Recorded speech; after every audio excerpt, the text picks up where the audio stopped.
Kata Nabi, tidaklah seorang hamba rafa'a yadayhi, mengangkat tangannya, melainkan Allah malu tidak mengabulkannya.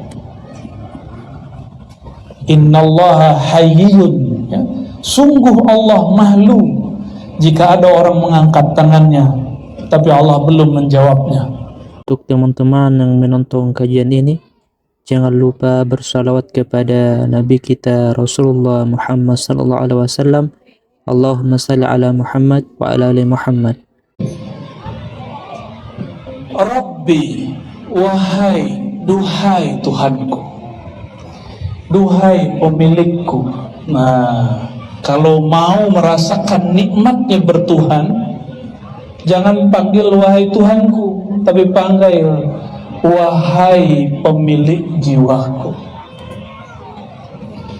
wahai pemilik ruhku, wahai yang membolak-balik kolbuku. Itu makna ya Rabbi. Rabbi tadi lafaznya apa? Ya Rabbi faghfirli, maka ampunilah aku. Dalam bahasa Arab, ghafara berarti mengampuni, faghfirli ampuni. Tapi ampun dalam bahasa Arab aslinya bukan itu. Kata ghafara arti aslinya delete. Apa arti delete? Hapuslah dosa-dosaku. Itu arti daripada ghafara. Maka faghfirli zunubi, faghfir, maka hapuslah li. Li itu milikku, padaku. Zunubi, apa arti zunubi? Jamak dari zanbun, artinya dosa-dosaku. Ini saya tanya sama bapak-bapak nih, tadi berangkat kerja ada yang bening nggak? Ya, matanya melototin nggak? Tuh dosa tuh dah ya. Ibu, hari ini terpancing nggak ngomongin teman, tetangga atau siapapun? Pernah ngomongin orang nggak hari ini? Beneran? Nggak yakin? Berarti lisannya ada dosanya. Oke, ini lisan, mata, telinga sudah. Tadi makan minum baca bismillah nggak? Tuh.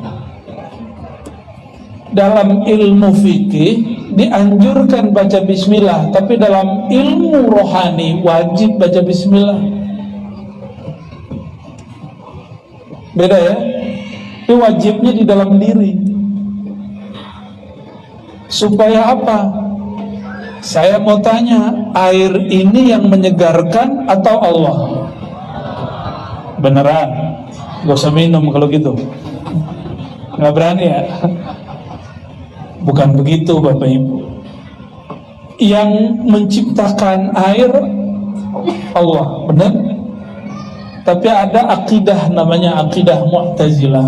Mereka dikritik oleh ulama Ahlus Sunnah. Mereka mengatakan Allah menitipkan kekuatan menyegarkan di dalam air. Ini hati-hati. Itu bukan ajaran Ahlus Sunnah.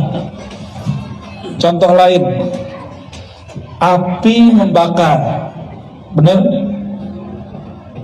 Benar? Pernahkah api tidak membakar? Beneran? Pernahkah api tidak membakar? Kapan? Kelamaan.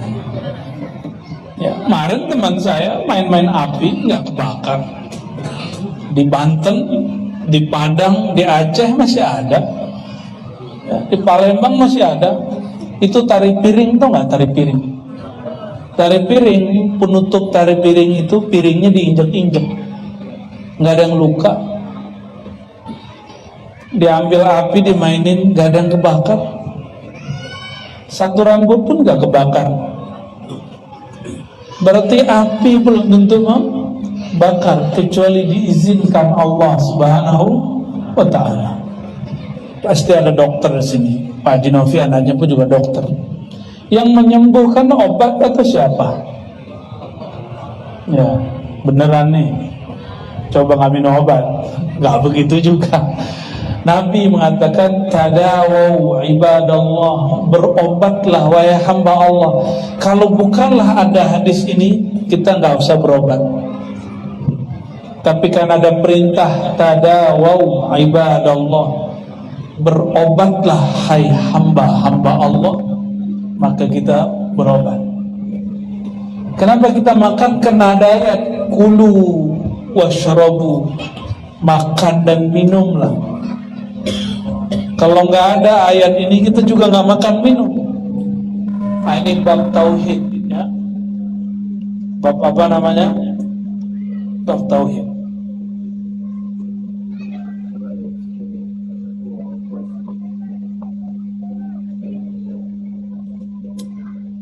Sudah, Pak? Nggak usah pakai Eko, Pak, ya. Teman saya namanya sudah Mas Eko.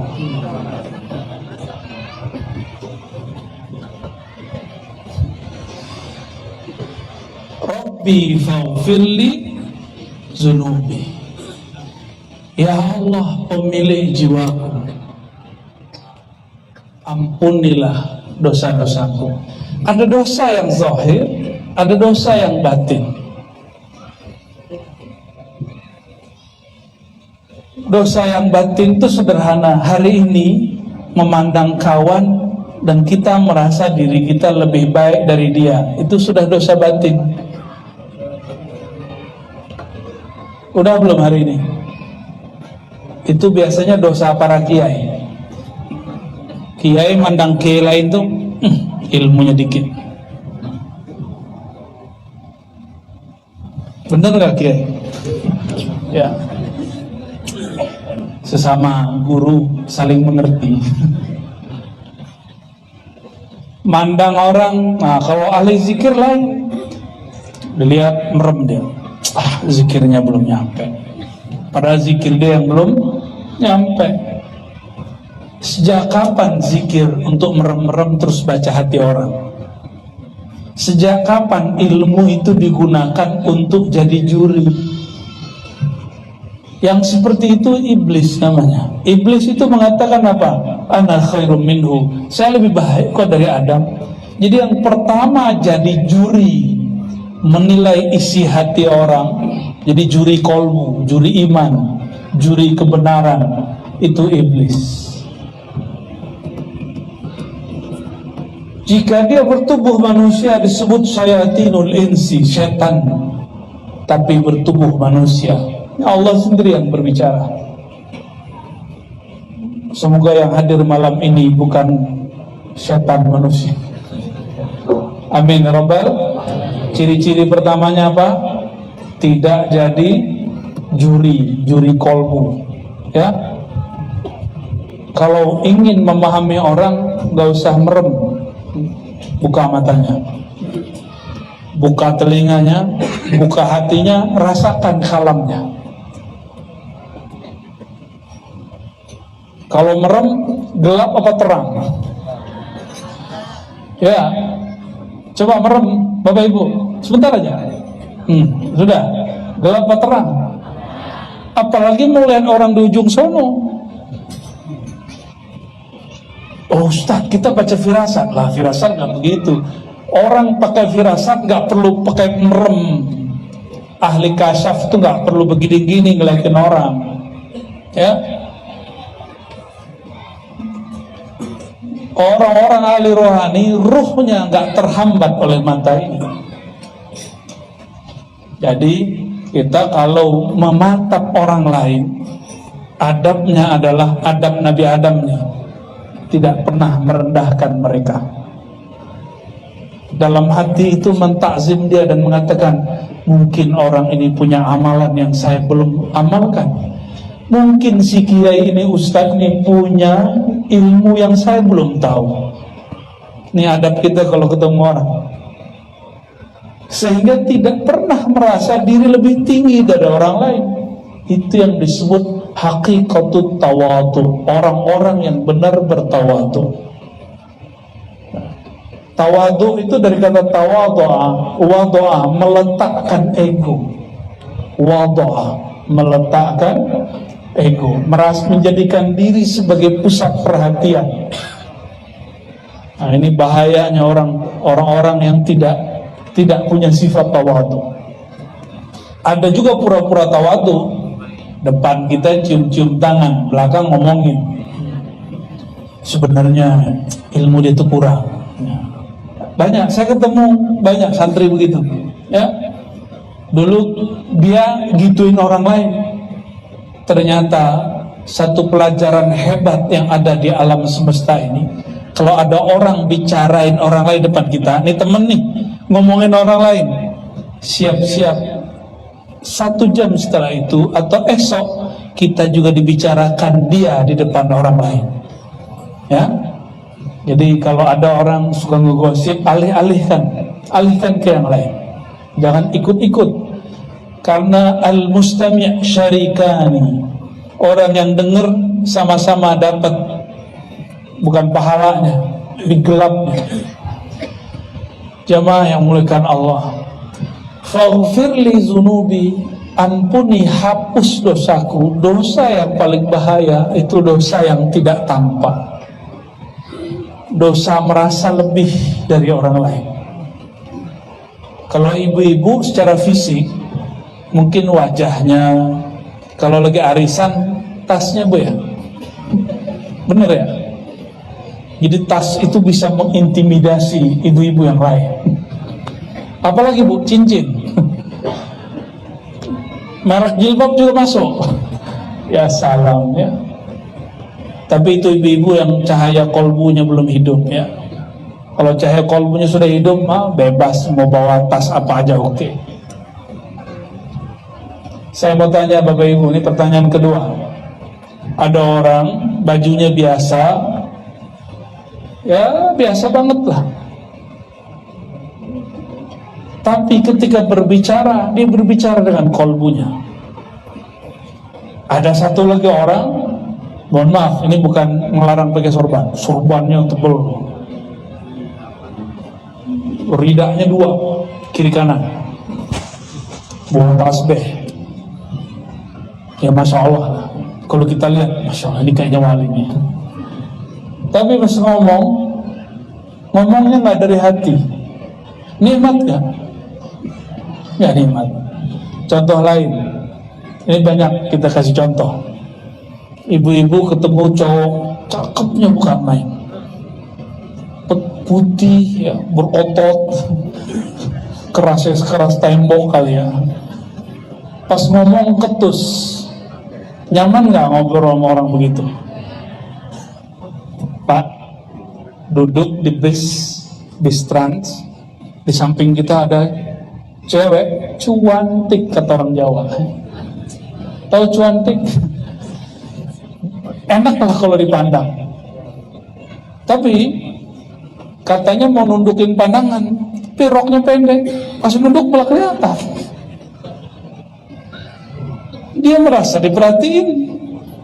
Apakah tidak? Apa lo lihat? Nyaman gak duduk di situ? 1 detik rasanya 1 tahun. Kenapa? Kita nggak nyaman sama orang yang zahir fisiknya bagus, tapi batinnya menyeramkan. Oleh karena itu, yang mesti diperbaiki di dalam ini, itu yang kasar dilembutkan, yang sombong kemudian ditawadukkan, yang belagu dibuat dia lebih terpelajar, terdidik, supaya orang-orang siapapun bertemu dia merasa nyaman, walaupun wajahnya nggak charming, walaupun penampilannya nggak branded, tapi kolbunya branded. Made in Allah. Ya, semua nama-nama Allah ada di kolbunya. Amin. Itu baru nyaman kita duduk di sana. Kenapa orang rindu mau bertemu guru? Kenapa kita rindu ke Ka'bah? Karena di situ kita menyebut-nyebut nama Allah. rindu kepada guru, karena ketemu guru kita ingat kepada Allah. Allah itulah sumber asal semuanya. Jika kita merindukan kampung, karena asal kita dari kampung A, kampung B, kampung hakiki rohani ini adalah nurnya Allah Subhanahu wa ta'ala. Jadi ketika kita berdoa, Robbi, nah lagi berdiri berdoa, kata Nabi, tidaklah seorang hamba rafa'a yadayhi, mengangkat tangannya, melainkan Allah malu, tidak mengabulkannya. Innallaha hayyun, ya. Sungguh Allah malu jika ada orang mengangkat tangannya tapi Allah belum menjawabnya. Maka mengangkat tangan waktu doa itu bagian dari sunnah Nabi. Cuma pas Jumatan tadi mata saya sedikit ngintip. Kalau khotib boleh ngintip nggak? Boleh ngintip jamaah nggak kalau lagi khotib? Ya, pas lagi khotib ada nggak mau angkat tangan? Kita usut-usut penampilannya, oh dia suka membid'ahkan orang, ya. Bagi dia ngangkat tangan lagi doa itu bid'ah. Udah pernah digituin belum? Di Batam ada loh orang begitu, ngangkat tangan lagi. Jadi yang benar bagi dia itu kalau doa lagi khutbah begini, itu nggak khotib. Jamaah jangan. Jadi ada jamaah ngangkat tangannya begini kalau doa, Allahumma fir lil mu'minina wal mu'minat. Wah, dia khotib tuh. Yang dibolehkan, dianjurkan, disunnahkan begitu siapa? Itu khotib. Kalau bukan khotib nggak dianjurkan. Jadi mau siapapun, apapun keadaannya, kalau lagi berdoa mengangkat tangan itu cara mustajab. Cara mustajab. Kalau lagi kunut subuh ada doa tolak bala, tangannya gimana? Allahumma srif anna. Ini bukan buatan Imam Syafi'i, apalagi buatan Kiai Luqman, bukan, ya. Bukan buatan MUI juga. Ini dari Nabi SAW. Dalam hadis Abu Daud dikatakan, Nabi iza da'a bi batni kaffi. Nabi jika berdoa yang dibuka telapak tangannya. Kalau ista'aza, kalau beliau berlindung, bizahri kaffi atau kaffai, maka beliau berdoa begini. Kalau minta perlindungan, doa tolak bala itu doa minta dilindungi, maka tangannya boleh begitu, ya. Jadi kalau ada nanti dengar di lafaz-lafaz doa, Allahumma srif anna, begini tangannya, ya. Kalau faghfirli, berdoa meminta atau berlindung, berarti tangannya begini, ya. Jadi mengangkat tangan. Nah ini pun ada caranya. Ada yang malas ngangkat begini aja, gini aja, ya. Angkat dikit lah, ya. Nabi jika berdoa lagi berdiri, tangannya agak naik, ya, agak naik. Khusus di hari-hari tertentu di padang Arafah, lagi istisqa. Dua riwayat ini Nabi kalau berdoa tangannya diangkat sampai ke wajahnya. Sehingga kata sahabat, Nabi itu kulitnya putih sekali. Mohon maaf, kulit bagian ketiaknya itu kelihatan putihnya bukan main. Yura bayadu ibtih, terlihat putihnya bagian ketiak Nabi SAW. Jadi ngangkat tangan itu bagian dari sunnah kapanpun, ya.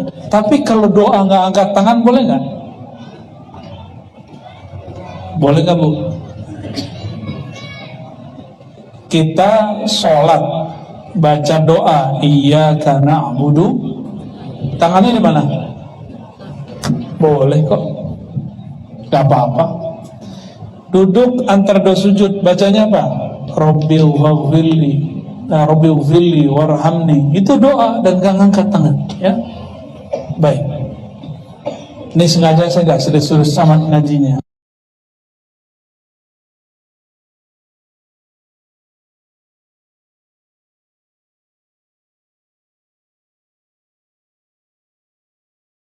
Udah malam, nggak ngaji Nur Muhammad kita enggak. Lalu ada kalimat penting di situ. Ini yang jadi inti kajian kita malam ini. Bibarkatil Habibi, gimana bacanya? Udah jadi bahasa Indonesia. Dengan berkat sang pemberi petunjuk Nabi Muhammad sallallahu alaihi wasallam. Bibarkatil Habib, bibarkatil Hadi, artinya sama, itu disebut tawassul. Apa artinya? Arti tawassul apa? Apa arti tawassul? Doa meminta. Kalau tawassul, tawassala ya tawassalu. Kita sering juga sebut wasilah. Sering baca ati sayyidina Muhammadanil wasilah wal fadilah. Wasilah, kata lainnya tawassul, perantara. Kawan kita ngomong gini, langsung saja kepada Allah, kan Allah dekat. Gimana jawabnya? Allah benar dekat. Ayo jamaah, ini kayak tauhid yang bermasalah semua nih. Allah dekat nggak? Beneran? Karena ditanya barusan ya, diancam barusan. Allah benar dekat, ya. Sudah merasa dekat belum?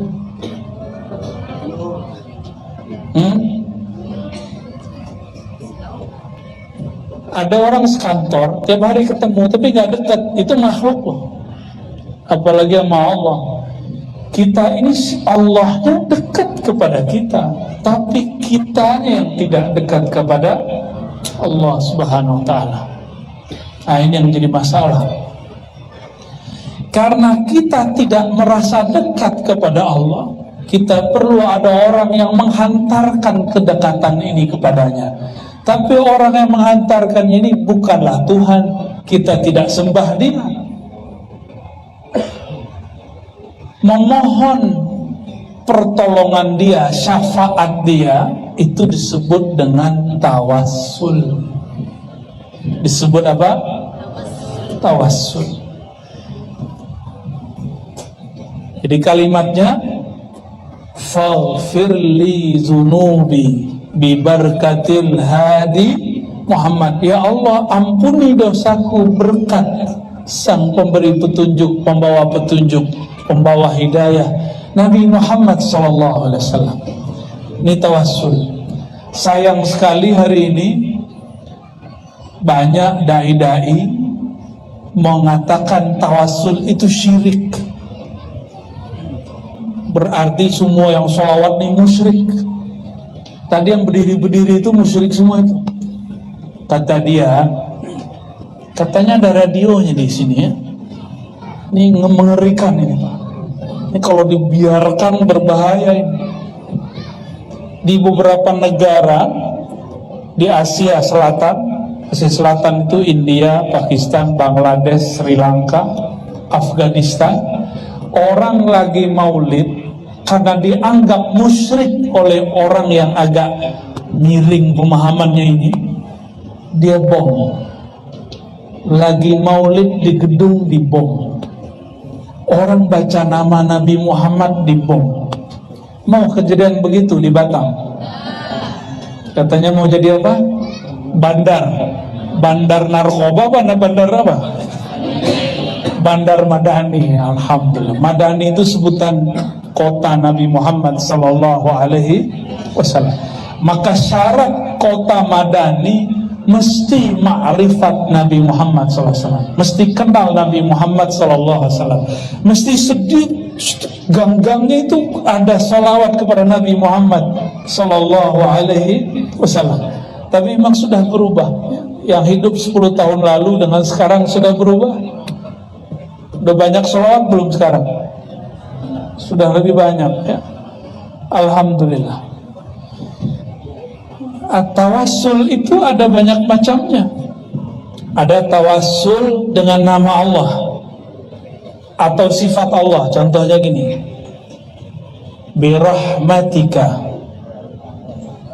Gimana? Pernah doa begitu? Birahmatika ya arhamar rahimin. Dengan rahmat kasih sayangmu ya Allah, maka sayangi kami ya Allah. Menyebutkan bi dengan rahmat itu berarti bertawassul dengan sifat Allah. Saya mau tanya lagi nih Bapak Ibu, ini banyak pertanyaan. Yang mengenalkan kita kepada rahmat Allah siapa? Dan Allah menyebut Nabi Muhammad siapa? Wa ma arsalnaka illa rahmatan lil alamin. Tidak aku utus engkau wahai Muhammad kecuali sebagai rahmat. Maka birahmatika boleh berarti dengan sang duta rahmat Nabi Muhammad sallallahu alaihi wasallam. Karena kita nggak bisa membayangkan rahmat Allah kecuali lewat ajaran Nabi Muhammad sallallahu alaihi wasallam.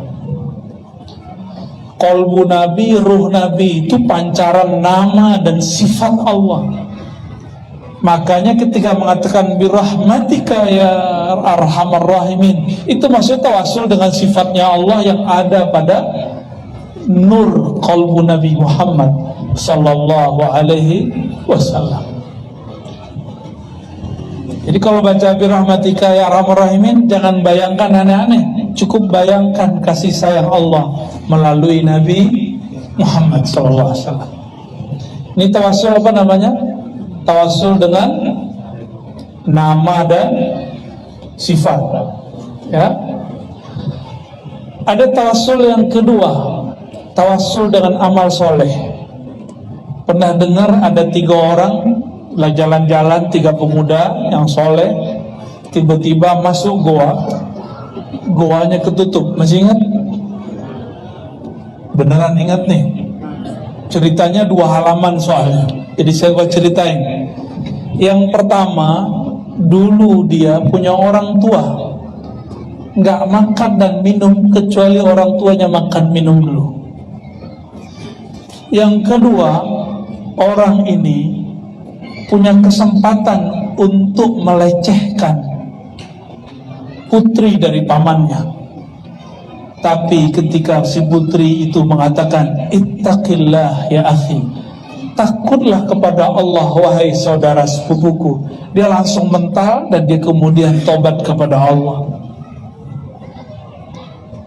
Berarti dia punya kesempatan tapi dia tidak lakukan. Maka orang-orang yang berkesempatan maksiat lalu tidak bermaksiat, Allah berikan nur dalam dirinya. Dan yang ketiga, ada orang punya pekerjanya dikasih gaji, tapi gaji mau dikasih dia hilang. Dia pikir nih gaji mau diapain, akhir dibeliin domba betina. Domba betinanya beranak pindah. Setelah sekian tahun, dombanya puluhan. Tiba-tiba kejadianlah mereka bertiga ini masuk ke dalam goa. Semuanya kemudian bercerita. Yang ketiga tadi ceritanya agak tragis. Domba udah banyak, anak buahnya datang. Apa kata anak buahnya nih? Wahai tuan, gajiku mana? Yang dulu 1 ekor domba. Kata tuannya, aku beliin domba lalu aku ternak. Tuh hasilnya. Dia bilang, ya udah kamu di rumah aja biar saya bawa pulang semua. Itu semua domba dibawa pulang semua dan tidak ada bagi hasil. Harusnya ada bagi hasil.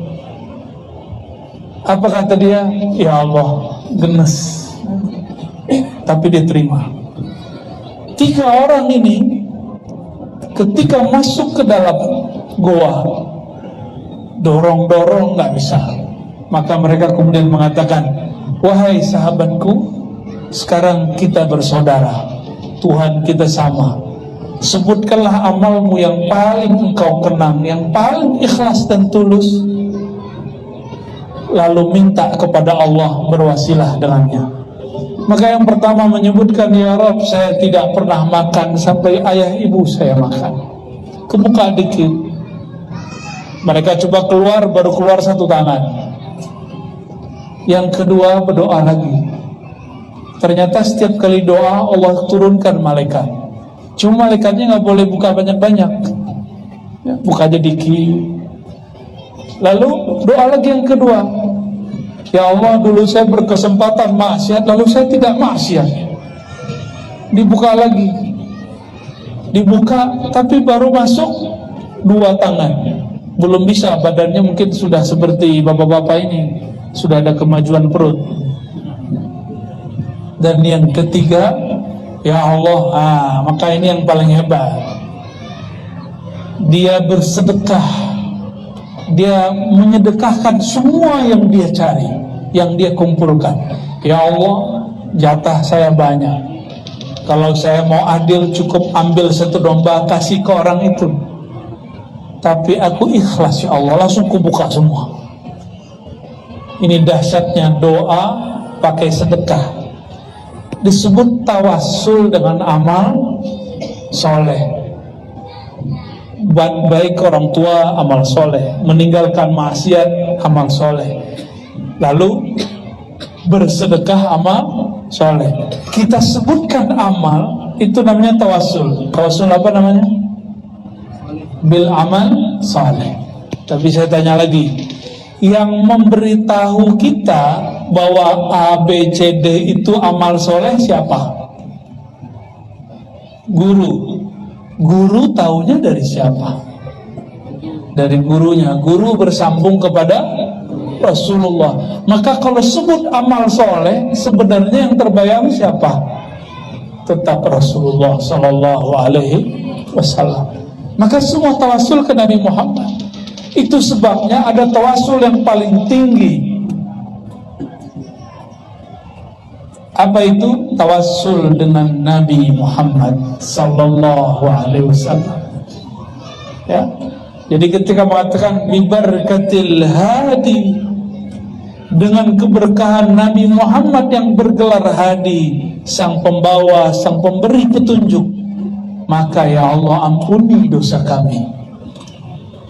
Itu namanya tawassul. Sayangnya beberapa pesantren sekarang ngajarin kita kalau tawassul itu syirik. Ya, ternyata kitabnya karya ulama Wahabi di Saudi, masih hidup, namanya Saleh Fauzan. Ini di mana-mana kita sampaikan, karena saya melihat di Batam mulai banyak pesantren. Moga para kiai jangan cuma buat pesantren, perhatikan kurikulumnya. Ini generasi kita berbahaya. Kata Syekh Saleh Fauzan, bertawassul dengan Nabi, dengan orang soleh yang sudah mati dan tidak di hadapan kita, itu asyirkul akbar, syirik paling besar. Bagi ulama ahlu sunnah, bertawassul itu bukan syirik akbar, justru ibadah yang tinggi. Bagi mereka disebut syirik akbar. Beda nggak ajarannya? Beda, Pak. Maka kalau ada kiai masih sok-sok nggak apa-apa, ya, kita toleransi.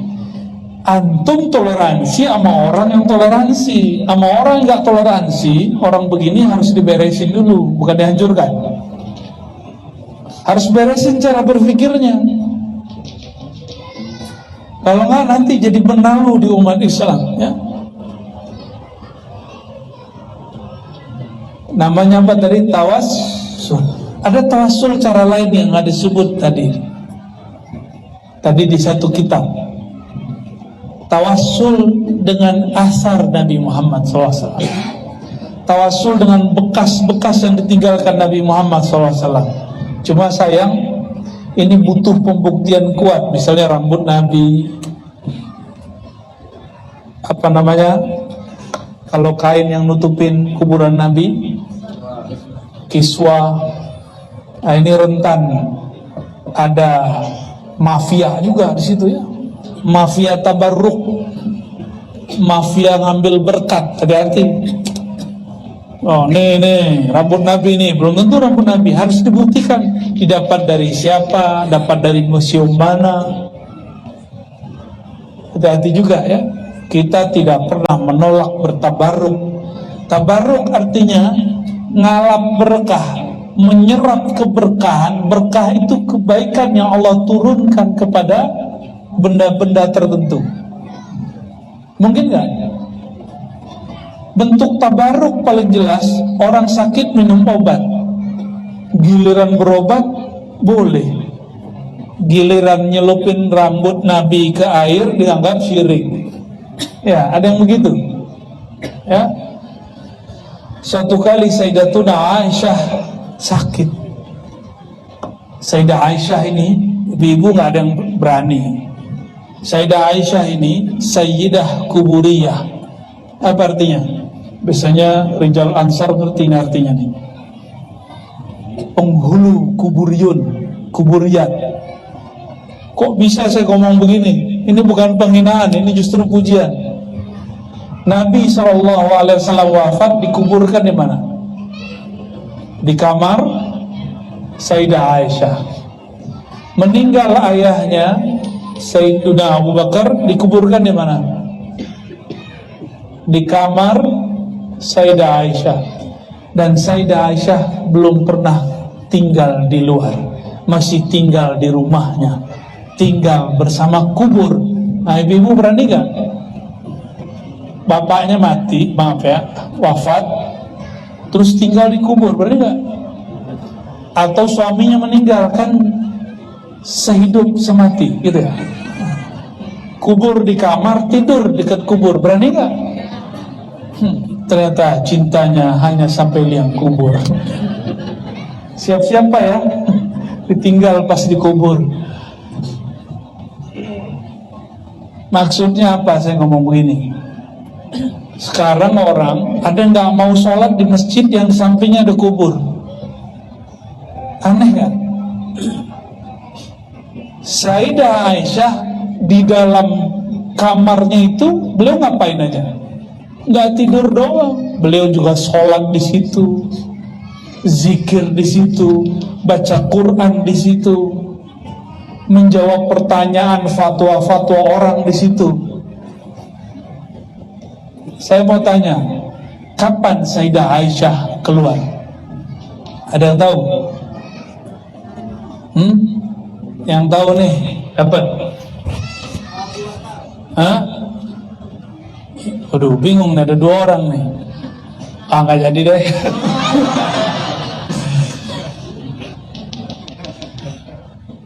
Jawabannya salah sih ya.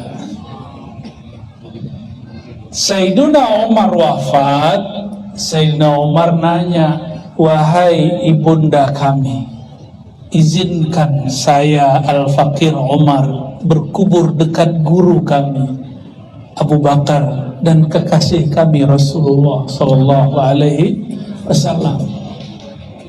Tuh, jawabannya tadi Abu Bakar ya. Dari Abu Bakar ke Umar, Umar itu berapa tahun memimpin? Ada yang tahu? Serban tidak jadi laku. Ya. Lama. Sayyidina Umar memimpin itu lama. Berarti Sayyidah Aisyah bertahun-tahun tinggal di samping kubur, sholat dekat kubur, samping-sampingan kok. Nggak ada urusannya dengan syirik. Nggak ada urusannya dengan syirik. Jadi aneh jika ada seorang syekh namanya Syekh Albani nggak mau lagi sholat di Masjid Nabawi karena nggak mau dengerin fatwa dia. Apa kata dia? Keluarkan kubur Nabi dari masjid. Ini fatwa dia. Ngeri nggak fatwa begini? Ngeri fatwa begini. Dan saya sudah banyak ketemu temen, udah lama nggak ketemu. Kita sholat di suatu masjid, janjian di situ, nggak mau dia sholat di situ. Pas kita tanya, kenapa nggak sholat bro? Wah, nggak pakai bro, pakai akhi sekarang. Akhi, kenapa kamu nggak sholat di sini? Mending pakai bahasa Arab sekalian, dia nggak bisa jawab. Ya? Tahu nggak bahasa Arabnya? Kok kamu nggak sholat di sini? Gimana bahasa Arabnya, Cung? Wah, itu bahasa Arab pesantren, Cung. Limadza la tusalli huna? Bahasa Arab kartun begitu ya. Boleh lah. Kayaknya jatah ente nih, Cung.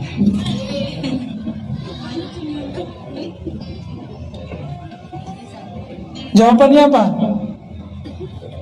Itu masjid ada kuburannya. Pas dicek kuburan bapaknya sendiri. Ternyata bapaknya dulu masih ada kait-kait dengan wakaf masjid. Sampai begitu orang hari ini didoktrin masalah kuburan. Ya, kalau orang bertauhid nggak ada masalah, mau kubur mau apa nggak ada masalah. Ya, jadi Bapak Ibu, kita ini bukan penyembah kubur, benar nggak? Kita kalau ziarah kubur doain orang di kubur atau minta ke kubur? Jadi kalau ada yang menuduh orang-orang halus sunnah ini minta ke dalam kubur, itu namanya apa? Fitnah. Banyak yang ngomong begitu. Apa tuh orang di Sunan Ampel di Singapura kan ada Habib Nuh, ngomong kencang sama kita. Apa itu Habib minta-minta ke kubur? Ternyata dia foto atau lihat foto orang lagi ziarah ngangkat tangan. Dalam pikiran dia orang itu lagi minta ke dalam kubur. Nah, itulah akibat nggak pernah masuk ke kubur ya. Mungkin kita nanti masukin aja deh ke dalam kuburnya. Bapak Ibu, sahabat-sahabat, saudara-saudariku yang dimuliakan Allah. Jadi beragama itu nggak usah saklek-saklek ya. Agama kita jernih. Nabi itu nggak khawatir masalah syirik.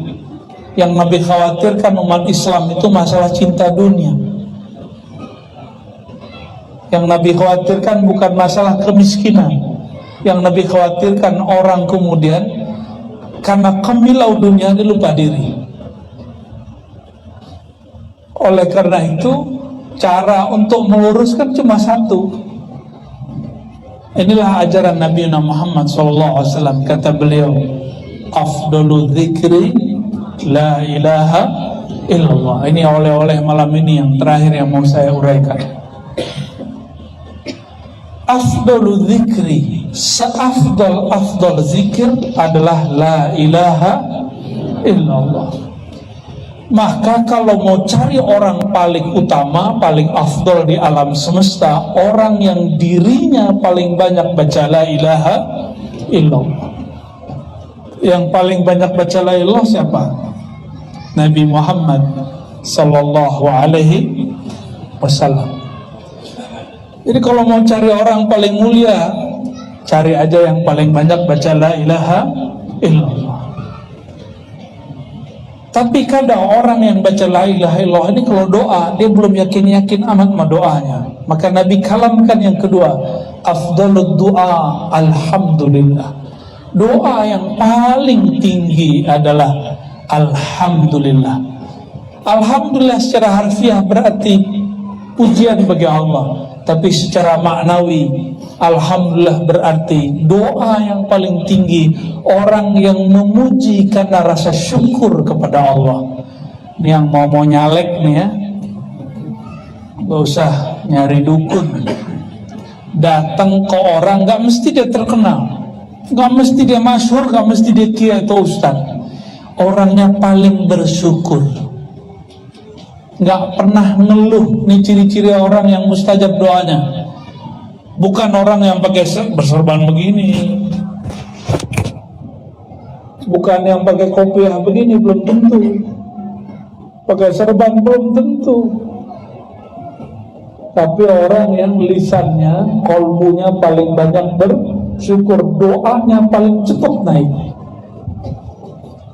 afdhalud du'a alhamdulillah. Boleh kita terjemahkan, doa yang paling cepat dikabulkan adalah doa orang yang suka memuji, suka bersyukur kepada Allah. Jadi kenapa doa-doa belum diangkat? Mungkin Bapak Ibu doa itu ngeluh doang, sama ngasih tahu ke Allah.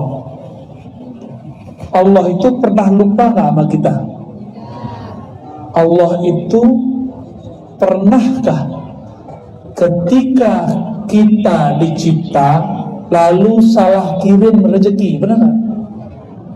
Salah kirim jodoh, benar gak? Salah kirim jabatan, benar gak? Ya, sampai kiri kanan saya kan ada orang yang punya jabatan ya. Nggak akan pernah Allah salah kirim. Karena Allah tidak pernah salah dalam itu, dalam nggak pernah lupa untuk masalah itu. Bapak Ibu yang bukan Allah, maka jangan pernah berdoa memberitahu Allah. Terus kalau doa ngapain? Doa itu bukan ngasih tahu Tuhan. Doa itu cukup curhat-curhatan aja. Seperti anak kecil manja-manja kepada orang tuanya, sebagaimana hamba bermanja kepada Tuhannya Allah Subhanahu. Gimana? Doa kita gimana? Bapak Ibu lagi ngasih tahu Allah ya. Ya Allah, hari ini saya minta A, B, C, D, kok belum dikasih? Lupa ya, dalam hati gitu ya. Itu yang disebut oleh Imam Mu'tazilah. Ini tauhidnya bermasalah. Doauka, doamu, talabuka, tuntutanmu, ittihamun lahu, engkau sedang menuduhnya. Banyak orang berdoa, batinnya menuduh Allah, gak tahu. Batinnya seakan merasakan Allah gak ngerti keadaan dia. Sejak kapan Allah tidak tahu seorang hamba? Gak pernah. Maka Allah menyebut dirinya alim, yang maha alim. Kita belum wujud, Allah sudah tahu nanti butuhnya apa, perlunya apa, nanti rezekinya apa, udah tahu semua. Maka orang-orang kafir dan musyrik, dia gak doa kepada Allah, tapi karena dia bernama Karim, maha pemurah, dibagi juga. Jadi rezeki itu bukan berdasarkan doa, rezeki itu tergantung kita rajin menjemputnya. Hari ini udah jemput rezeki, menjemput rezeki itu pinter-pinter. Rezeki itu ada yang diantar separuh, ada yang diantar penuh, berarti kita nunggu. Kata Sayyidina Ali, rezeki itu imma anta talibu. Kadang-kadang rezeki itu kamulah yang nyari dia, kamulah yang menunggu dia, kamulah yang kemudian memburunya, bukan menunggu. Kadang-kadang engkaulah matlubuhu, engkaulah yang dicari-carinya. Ada orang punya keahlian membangun kota, itu dicari-cari sama Pak Wali. Ada orang ahli mendeteksi kriminalitas, detektif, dicari-cari sama Pak Polisi. Ada orang ahli mengenal Rasulullah, dicari-cari nggak sama orang yang rindu kepada Rasulullah. Sama begitu ya. Bapak Ibu, saudara-saudariku yang bukan Allah, maka ketika kita berdoa, sebutlah orang yang paling dekat kepada Allah. Orang yang paling banyak baca la ilaha Nabi Muhammad, yang paling banyak bersyukur Nabi Muhammad. Maka kalau disebut bibarkatil hadi, dengan keberkahan orang yang paling banyak bersyukur, itulah Nabi Muhammad sallallahu alaihi wasallam. Kalau kita sulit membayangkan Nabi Muhammad, kita boleh bertawassul dengan orang soleh. Contohnya gini, dulu ada seorang syekh di Madinah, namanya Syekh Muhammad bin Abdul Karim As-Samman. Dia mursyid Thariqah Qadiriyah, Khalwatiyah, Naqsyabandiyah, Syaziliyah, dan Thariqah lainnya. imam di Masjid Madinah. Namanya siapa tadi? Muhammad bin Abdul Karim Saman. Di negeri Banjar sama Kalimantan Timur, Kalimantan Tengah, termasuk juga Makassar, sebagian di Palembang, Betawi dan Sumatera Barat, dan Aceh juga dulu, mereka kenal dengan sosok ini. Sampai beberapa tokoh disebut Muhammad Saman atau Muhammad Seman. Bahkan pejuang di Aceh itu namanya Muhammad Seman. Cuma yang kita kenal namanya pakai gelar. Ya, seingat saya namanya Teku di Tiro gitu. Itu nama kecilnya kalau nggak salah Muhammad Saman. Akhirnya di Aceh ada namanya tari Saman. Itu bukan cocok logi, Pak ya. Ini asli. Ya. Sayangnya lagi yang tersisa cuma tarinya. Zikirnya sudah hilang. Tarekatnya sudah hilang. Di Betawi sisa manakibnya, tarekatnya sudah hilang. Di Padang sisa zikirnya, manakibnya nggak ada. Di Banjar alhamdulillah ada dua-duanya, ya, masih ada di Banjar. Syekh Muhammad Saman ini wali Allah. Muridnya mau pulang kampung ke tanah Jawi, namanya Syekh Abdul Somad Al-Falim Bani, minta izin pulang sowan. Ini Syekh Abdul Somad ini mengalami hal yang sama dengan kawan-kawannya. Dulu belum ada pesawat, enak sekarang kita haji umroh cuma 9 jam sampai. Kalau dulu 3 bulan, 6 bulan di laut, semua musim dilalui. Kadang-kadang cuma nama yang berpulang, orangnya sudah nggak wujud. Ketika muncul ombak tinggi,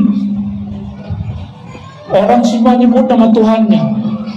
Ada Tuhannya Tepekong, ya. Ada Tuhannya Sang Hyang Widi, nggak apa-apa lah ya. Ada Tuhannya Yesus Kristus, macam-macam. Semua nama Tuhan disebut, seperti kita lagi turbulen di pesawat. Pernah nggak ngalamin goncang di pesawat? Semua nama Tuhan keluar ya.